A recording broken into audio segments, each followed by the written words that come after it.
Hi, it's Roxanne. I wanted to show you guys how to create a one-time meeting. From your home screen, you've got call or schedule. So if you click schedule, what it brings up, as soon as you click here, it's going to give you the option to select one of your virtual meeting rooms here. You could also tell someone to call you directly. So that's not with a meeting room. This would be they call you and you answer it and hop in, or you can have a one-time meeting.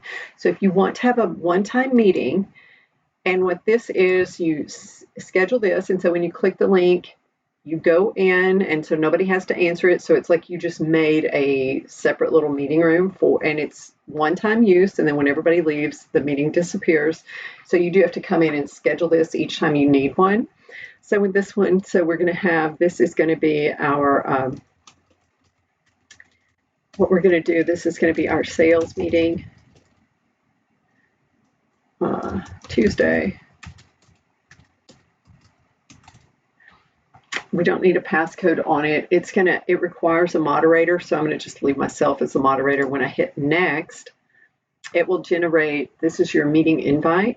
So it is going to gives the name that you just typed in for that virtual meeting room, and then you can go ahead and put it on the calendar here.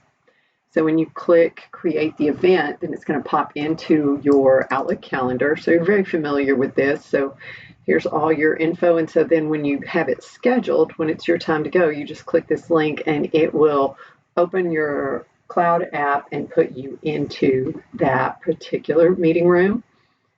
And so then you just save it on your calendar.